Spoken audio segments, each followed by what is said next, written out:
ಅವ್ನ್ ಮೆಸ್ಸಿಗೆ ಬರೋರ ಹತ್ರ ದುಡ್ಡಿರ್ಲಿ ಇಲ್ಲೇ ಇರ್ಲಿ ಹೊಟ್ಟೆ ತುಂಬಾ ಊಟ ಹಾಕ್ತಾನೆ. ಕೃಷ್ಣ ನನ್ನ ಹತ್ರ ಸಾಲ ಮಾಡಿರೋದು ಅವ್ನ್ ಮೆಸ್ಸಲ್ಲಿ ಕೆಲಸ ಮಾಡ್ತಿರೋ ರಂಗಮ್ಮನ್ ಮಗನ್ ನೋಡ್ಸಕ್ಕೆ ಅಂತ. ಏನೇ ಹೇಳು ಪುಟ್ಟಮ್ಮ, ವಿಟಮಿನ್ ಎಮ್ ಕಮ್ಮಿನೇ ಅಲ್ವಾ? ಅಪ್ಪ ನನ್ಗೆ ಅಭಿಮಾನಿನೂ ಬೇಡ ಅದಾನಿನೂ ಬೇಡ. ಅಣ್ಣ ನಾನ್ ನಿಮ್ಮ ಅಭಿಮಾನಿ ಅಣ್ಣ ಅಂತ ಜನ ಕೂಗ್ ಹೇಳ್ಬೇಕು ಅಂತ ಹುಡುಗ ನನ್ ಕೃಷ್ಣ.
ರುಕು, ನಾಳೆ ಬೆಳಗ್ಗೆ ಬೇಗ ರೆಡಿ ಆಗು.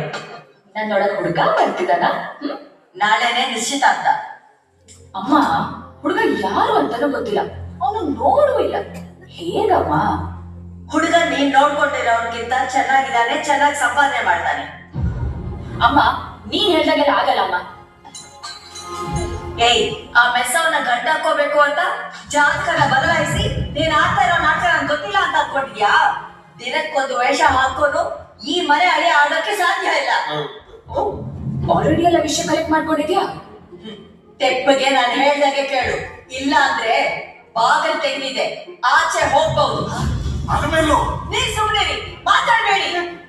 ಸೀನು ನೀನ್ ಸುಮ್ನೆ ಇರು. ನನ್ನಿಂದ ನೀನ್ ಯಾಕೆ ಬಯಸ್ಕೋತೀಯ? ಹೋಗ್ತೀನಿ ಬಿಡು. ಹೋಗ್ತೀಯ ಪುಟ್ಟ?